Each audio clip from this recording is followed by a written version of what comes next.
Salt, NaCl. It is one of the most complex compounds that we know, yet it's only made of sodium and chloride ions. Salt is essential to every living thing's life, yet excess salt can lead to very bad consequences, including death. But where did salt come from? What's its history? Let's find out.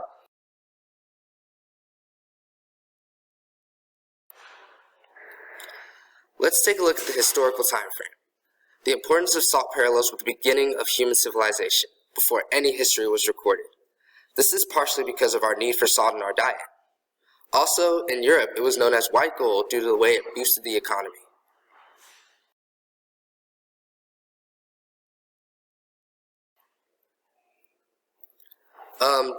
The geographical aspect, it was first found in tropical areas near the sea, where it was apprehended by evaporating seawater. But it's more concentrated in brine springs.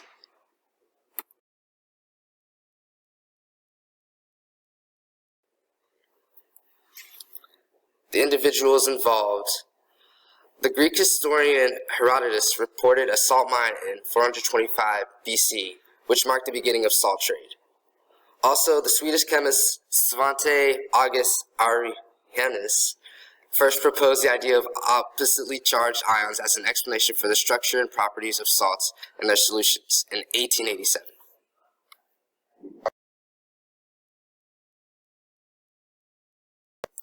Salt has been a major trading good ever since the time of ancient civilizations and can be seen as the basis for the world's largest trading good.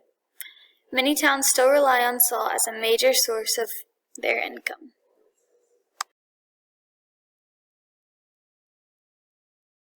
Salt is made up of the molecules sodium and chloride. In 1887, Swedish chemist August Arrhenius first came up with the outstanding idea of oppositely charged electrons. For years, chemists were stumped over the molecule's ability to conduct electricity. The concept of ions having opposite charged electrons also explains why acids, while being different in their structure, have similar properties. Solid salt is formed of positively charged sodium ions and negatively charged chloride ions. The molecules are held together by strong attractive forces between the oppositely charged ions.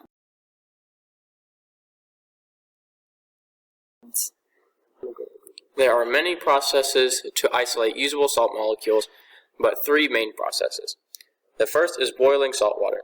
This is done by collecting salt water, boiling it with heat from burning wood or coal, and allowing the steam to leave. Only salt remains, which then can be used by people. It is not done on a large scale because it requires lots of energies and resources to complete, but is still a viable method.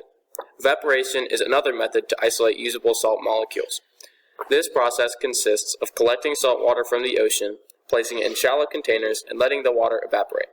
Salt is the only remaining solid, which then can be used by people. Finally, the last method is mining rock salt. Large machinery is used to collect rock salt from mines, which is then ground up into usable salt for people. And this method is used for large amounts of salt and is then sold in containers for people to use for salt.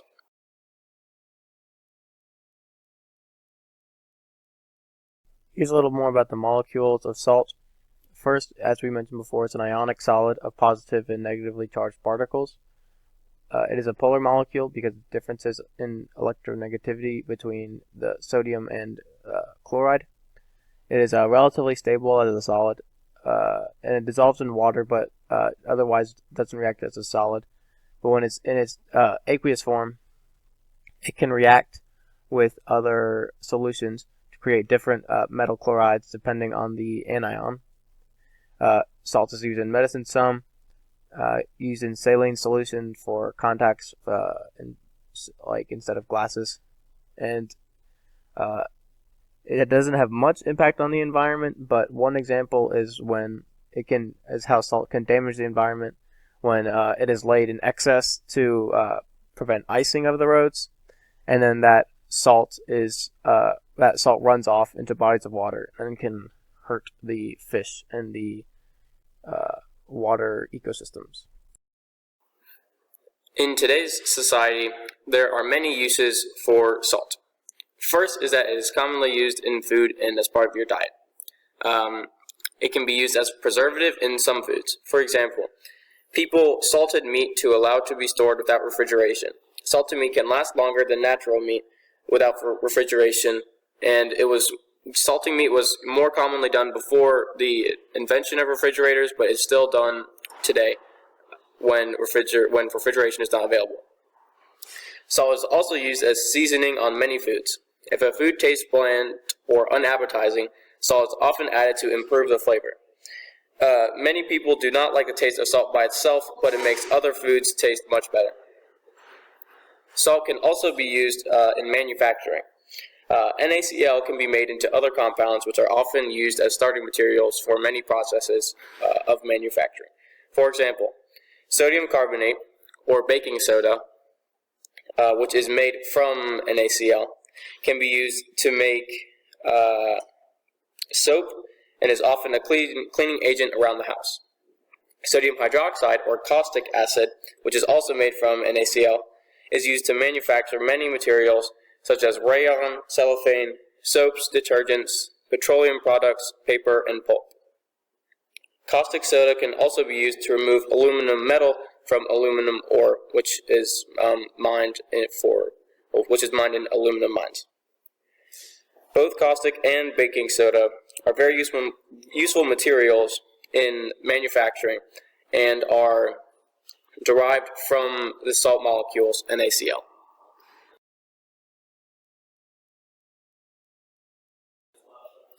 As you can tell, salt was widely used in the past for a variety of reasons, and is still used even today. Its importance is so crucial to society that without it, life as we know it would not exist. Thank you.